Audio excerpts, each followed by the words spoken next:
Hi all, today's topic is the poem La Belle Dame Sans Merci by John Keats. It is one of Keats' most celebrated poems. It exists in two versions. The original version is found in a letter to Keats' brother George, dated 21st April 1819. It was first published on May 10, 1820 in Leigh Hunt's literary periodical, The Indicator. Keats borrowed the title from a 15th century French poem by Alain Chartier. The title means a beautiful lady without mercy. The poem describes how a beautiful lady without mercy charms and then deceives a knight badly. It's a ballad of 48 lines arranged in 12 stanzas of 4 lines each quatrain having 3 lines of iambic tetrameter followed by a single line of iambic dimeter.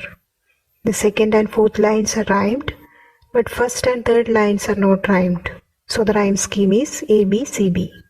Ballads usually tell a story. The whole poem centers around the story of the knight and his lady love. She is beautiful and merciless at the same time, as the title of the poem indicates.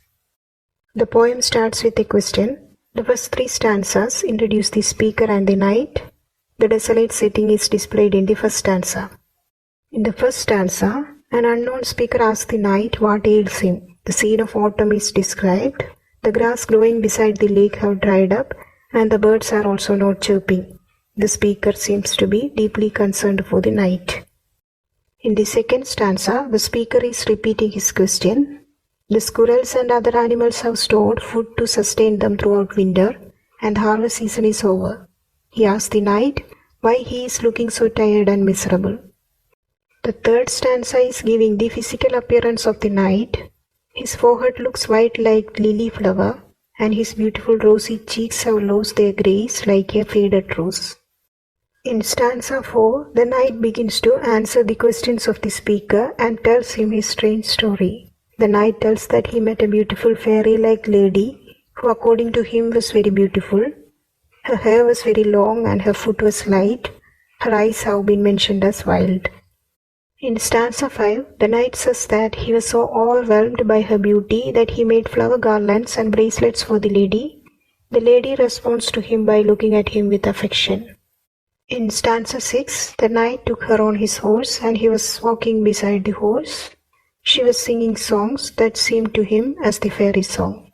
In stanza 7, the lady gives him some food to eat like roots, honey and manna. Though he could not understand what she was speaking, he was sure that she said him that she loves him. In the next stanza, the lady takes him to Elfin Grot, which means small and fairy cave.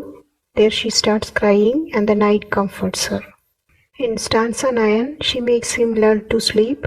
In his sleep, the knight had a terrible dream. In stanza 10, the knight says that he saw some kings, princes and warriors in his dream. They all were looking pale. They were the early victims of the lady. They cried out a warning, La Belle Dame Sans Merci. She is the beautiful lady without mercy.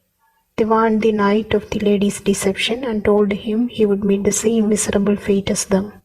In stanza 11, the knight continues to describe these men who were in his dream. Their lips were dry and seemed to have been starved for a long period of time. The fearful dream woke the knight up and he found himself lying all alone on a cold hillside, and the lady had disappeared.